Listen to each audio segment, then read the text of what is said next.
You want to know what a pro sports bettor is betting this week in week 11 of college football? Good news. Eddie Walls is here. Eddie Walls, what is your best bet of week 11 on the college football board, my friend? It is Mississippi State at Tennessee over 61. This time of year, you kind of have to start looking subjectively at things. Your numbers probably aren't going to come into play too much. And I've watched both these teams quite a lot.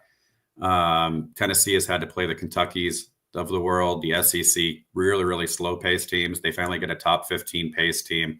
And I think it would do a lot of good for Heupel to get Nico a lot of really easy passes and get his confidence up in a game like this. At the same time, I think Mississippi State's offense is being slept on quite a lot. They scored at Georgia. They scored versus Texas A&M. I mean, they can put up points pretty fast as well. But the point spread being the way it is, I might only need 14 points from Tennessee to get over this kind of total. I just think it's far too low for two teams that play this kind of fast with this much kind of weaponry. And Mississippi State's defense is definitely lacking. I was on them against UMass last week, and UMass was marching up and down the field in the first half. I remember thinking, like, UMass is going to win this game, like in the first quarter, and then Mississippi State got some stops. But that's what the fans thought too. Believe me, the fans over there, they were texting me. They thought the same thing. Right. But I just think 61 is just way too low. And it got bet down a little bit. It got up as high as 61.5. It took some under money, and that allowed me to get involved. So I was pretty happy about that. All right. So there you have it. Mississippi State, Tennessee over 61 is Eddie's best bet of the week. Before we get cracking here, you guys know the drill. RAS Plus is live. College basketball is live at Right Angle Sports. Off to a good start. Hoping to continue that.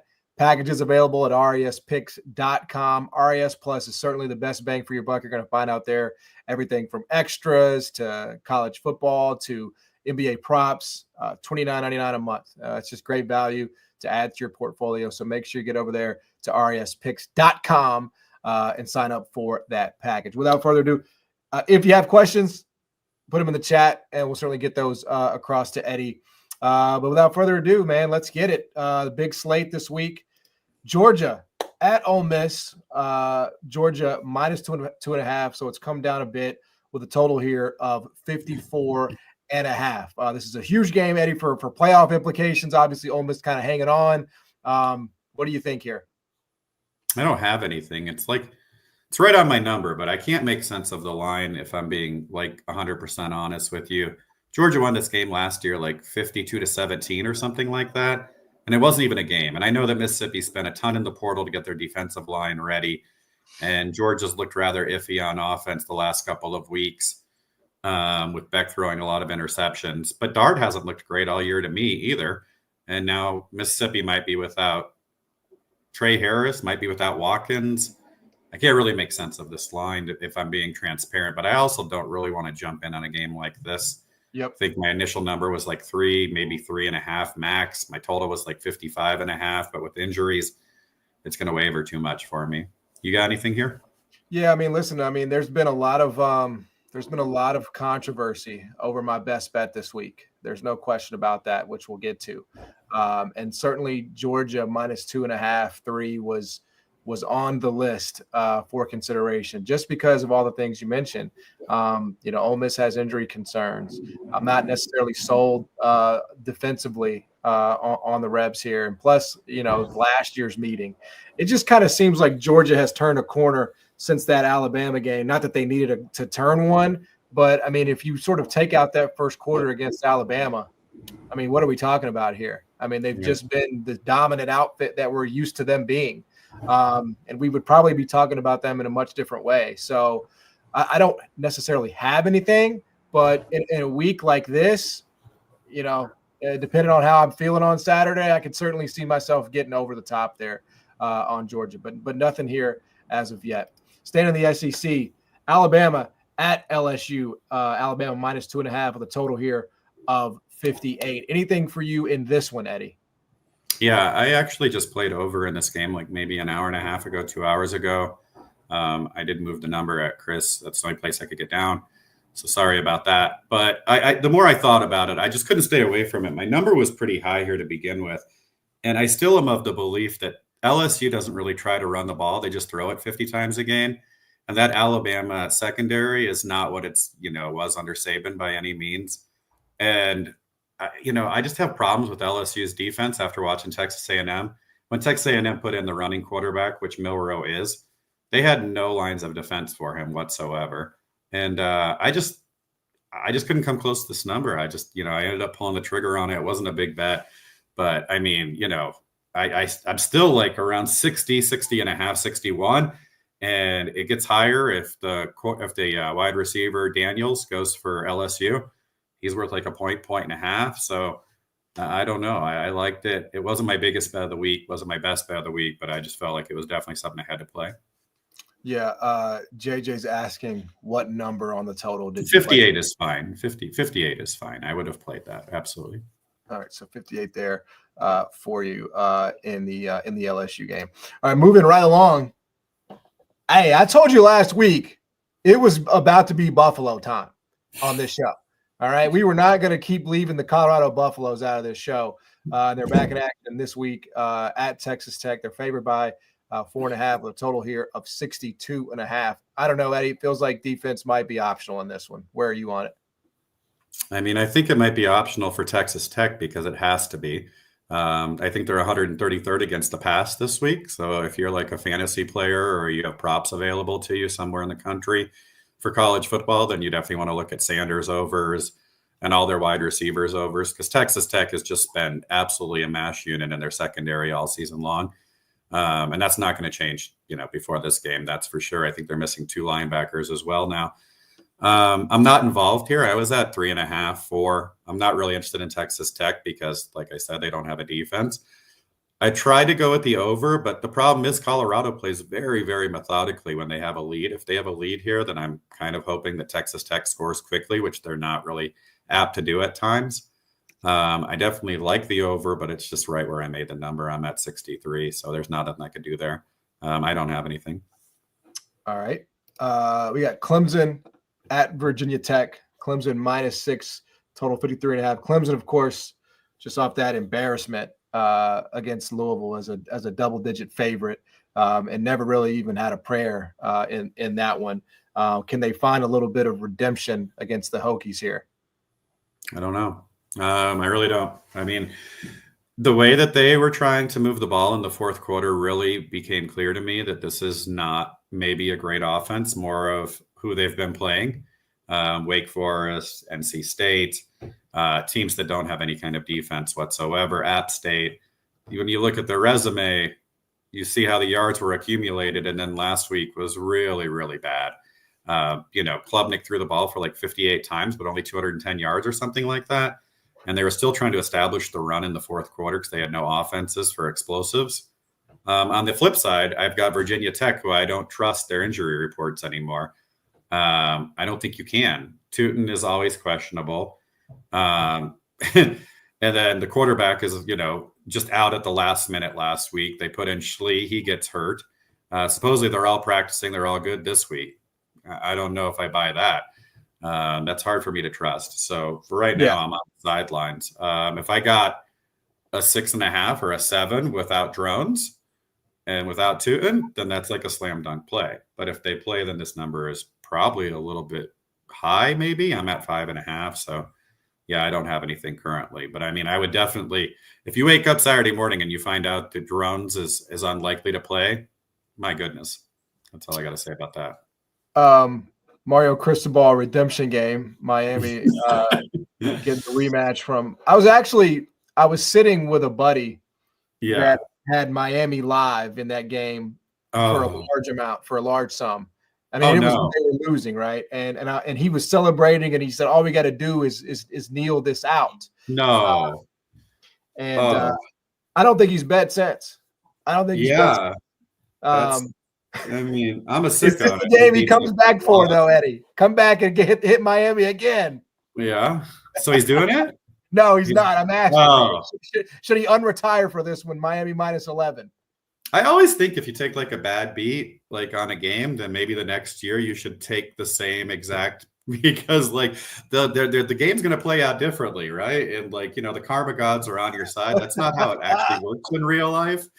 but these kind of weird Yes. thoughts run through my head, like I Yes. remember last year I took like a horrible, horrible bad beat in the Boise and Fresno game. And I was like, I can't wait to bet Boise next year. And then Fresno wasn't even on their schedule. So now I got to wait like 3 years to get that money back. I'm just talking nonsense here. I don't think that you can bet Georgia Tech without Haynes King. Even like if he's playing, then 11 is kind of attractive, maybe. I mean, I think I'm at 10. But if he's not playing, then my Lord, I mean, like Georgia Tech is another team that really hasn't played a really good passing offense all year long. And Miami is kind of turning into world beaters and also seems to be starting to run up scores on people. Yeah. The last score against Duke last week was completely unnecessary, but did some people I know a lot of favors. But Georgia Tech, I really like him. Great story this year. Really like the coach, considering that I thought he was the worst hire ever, and he's really turned that program kind of around in the last couple of years. But if they don't have a quarterback and they don't have ways to fire shell for shell at Miami, I think that it's kind of a hard bet to make. It's the same thing with the under. Like I would love to play the under, knowing that King was even maybe like iffy or not feeling great, but I'm not standing in line to play a Miami under. I mean, that feels suicidal. So Yeah. I don't know. They put what I thought was the most diabolical beat on people last week who had Duke plus 21.5. Yeah. I mean, I thought that was just the most diabolical. I mean, you're up, I don't know, 12 or 13, whatever it was in the third quarter. Yeah. You don't even get the cover there. There's no justice in this game, Eddie. There's no justice. But yeah, didn't want to pass it along. All right. Here we go. I mean, this would have been a banger in 2005. Florida. It's not anymore, but it certainly is still going to happen in an SEC game now. Texas minus 21.5 with a total here of 47. I think Florida, we're waiting on Lagway status. I think he has practiced some, but Warner's been taking starter snaps. Can you do anything with this game, Eddie? No, I think 21 is outrageous. But I mean, if you're talking about Aiden Warner, third stringer from Yale, starting a game against Texas at Texas, it might be right. I mean, I just think that something's very wrong with Ewers. He's not throwing the ball like more than 10 yards. He looks scared to get hit he looks scared in the Georgia game. But I mean, Florida, what do they have left in the tank? They just lost their rivalry game. I mean, a lot of stuff is going wrong there, I feel like. So I don't know. Just not my kind of game. Colin asks, thoughts on UCF this week? Yeah, I like Arizona State, actually, even without Scatabo. I think that UCF is a fraud. I'm just going to say that. Like, they take money every single week. The money against BYU is absurd. Like, I didn't understand that at all. And now we have like a quarterback that's very inexperienced making his first road start against a much superior team when it comes to stopping the run. I think Malzahn's clearly on the hot seat. They're a run-based offense. They're two run-based offenses. I just think that Arizona State is a little bit short at 2.5. I think I made this like 6. Scadabo's probably worth 2. So my true number is around 4. I also don't mind the under because let's face it, there's not going to be a ton of huge passing in this game. UCF does play fast, and I think that their defense is kind of bad, but it's mostly bad against the pass. Arizona State doesn't try to pass the ball that much. So, I don't know. I liked Arizona State, the side, better than the total, but I wouldn't be mad at anybody for taking out the 55.5s or 56s. Mets asks, where are you on the Colorado Redemption Tour? Are you a believer, or are there opportunities to fade Prime coming up? I haven't looked at their schedule, but I mean, they're not a fade. I mean, I always was like bewildered by how they were going to be so bad all summer long. I think we talked about it multiple times. Like, I don't know, NFL quarterback, maybe the most best two-way player we've seen in college football in the last 25 years. Spent a ton of money on the defensive line. I tell you what, though, this is the first time that they have played like a true passing tempo team since Baylor, and Baylor almost got them. It took a Hail Mary in overtime to get Baylor. So, I mean, I don't know if Texas Tech was a little healthier on defense. I wouldn't mind that spot. It's just tough. I don't know who they play after these two games, but I'm sure I'll end up fading them, but it's going to be a numbers play. It's not going to be like based upon the fact that I think that they're just overwhelmingly overrated at this point. I think they're probably properly rated. Yeah. And most people's power numbers. I don't think that they're a top 25 team. I will tell you that. I think that they're probably top 35, but I think that, the Big 12 is down this year. Let's face it. Yep. Like it is. Yep. It's a very mediocre conference with a lot of injuries. And I mean, Oklahoma State imploding is really, really the most shocking thing of that entire conference. But everybody else kind of levels the playing field. A few more here before we get to my best bet in the final game of the slate here. Army, North Texas. Army's -4 on the road. Last I saw is, they're waiting to see if Bryson Daly will get a practice in. They're hopeful that he'll get a practice in, but I think we all saw just how different Army can look when it's not him engineering that offense. Yeah, I can't do anything with that game without him. I mean, this number is wild if he's playing and he's good to go at 4. Right. I mean, what would this number be like 2 weeks ago? Like, honestly, like 11, 11 and a half. I mean, something. Yeah. I mean, it'd be like really, really high up there. Yeah. And North Texas has been surprisingly good to a lot of people, but they don't play defense at all. Nope. I mean, that's not what they do. So yeah, I mean, if you're just betting something right now, you're betting in the dark, and that's not really how I try to operate. Right. If I get a clearance from him and he's good to go, you can even live bet this game. I mean, like you don't have to, it's at 1:30 on a Saturday. You'll have your opportunity. If he comes in the first series and he looks like himself, you hope that they punt from, the 40-yard line or something like that. North Texas scores a field goal or a touchdown. You get some plus points there, but I don't know. It's just, it just feels too tough for me. Like when it comes to like quarterback injuries where they're questionable, it's the same thing with drones at Virginia Tech. I'm just not comfortable ever betting in the dark. That just feels weird to me. So if he's just real quick on the other side of it, if he is ruled out, this obviously probably comes down significantly, to -1 or pick, or maybe even North Texas -1. Would you have interest in North Texas if Daly can't go? It's hard to say. I don't know. I don't think you're getting a -1. I mean, a -1 on North Texas, that'd be crazy. I don't think Daly's worth 4 or 5 points. I mean, like he does throw the ball better than the other guy, but it's still the same system. Right. He's a little bit more of a tough runner. Right. I don't know. I'd probably be inclined to like lay 2 if it's the other quarterback. I can't remember his name. But I mean, if they're going to stick me with a +4 without Daly, then I'd probably take North Texas. So yeah, I don't know. It's all dependent. Yep. And then final game here before we get to the best bet on my end. It's the Holy Wars. BYU at Utah. BYU -3 with a total here of 41. Yeah, so I mean, like this does set off alarm bells for almost anybody. If you look at this number and you look at BYU's resume for the entire year, and then you look at Utah's. Utah is, them and Oklahoma State are like the craterers of the Big 12. But the only way that Utah can win this game is by controlling the clock, keeping possession super long. They still don't even know who their quarterback's going to be. It's week 11. This is like the wildest story ever. Like they really spent the entire offseason catering to Cam Rising being there all year long, which is bizarre. And when he wasn't, they didn't really have anything backed up. That was very weird to me. But anyways, I have the under in this game at 41. I think that Utah is just a great under. Like, what are you really worried about? Like the other team, they play straight up great defense. All of their scoring drives or attempted scoring drives take 4 to 6 minutes. The only way that they can win this game is by grinding it out. I mean, it's more of a subjective play, but I like the under in it. All right. And lastly, listen, like we talked about, a lot of controversy, a lot of back and forth about this week's best bet on my end. But I got to go with what I believe, Eddie. I got to go with what I believe. Okay. And so this week we are going with Rice +8 at Memphis tomorrow night. Really quickly, here's what I feel. Memphis lost a receiver, actually 2 receivers, Shorter and Blankensee, on Saturday against UTSA. It's now a short week. Memphis's season, which was supposed to be the most anticipated season in school history, has now come crashing down. They're not even going to play in the AAC title game.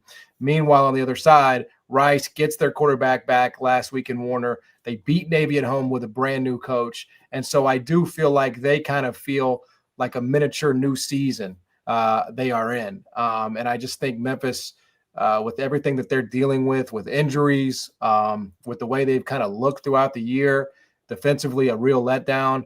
I just think 8 is too many. Now, this has come down. I would not play this at 7, but I do think 8 is my stop here. And I think that's good enough for the Rice Owls with Warner in there. So we're going to go with Rice plus 8 against the University of Memphis this week on Friday night. So the reason it's controversial is because you're in Memphis and you. I just think, there's a lot of back and forth about Rice, right? And and I just think, listen, that's a Navy team that Memphis, got crushed by last week. And again, a new coach, you never know how those effects don't have to just last 1 week, right? You get a win, you're feeling good. You feel like a Memphis team that's kind of wounded right now. I definitely feel like there's an opportunity here for Rice to stay competitive in this game. Every single competent quarterback they have played, Eddie, they have kept it very close. They have kept, and that's counting Purdy, who it depends. It depends on if we're counting him as competent. But we're going to roll with Rice plus 8 this week. Hey, appreciate the time as always. Really quickly again, RAS Plus up at raspix.com. College basketball packages are available. Make sure you get over there, add into your portfolio. The RAS Plus is the best value that you're going to find out there anywhere in the industry. Eddie, best of luck this week, man. Appreciate the time. Well, thank you so much, guys. Good luck, everyone.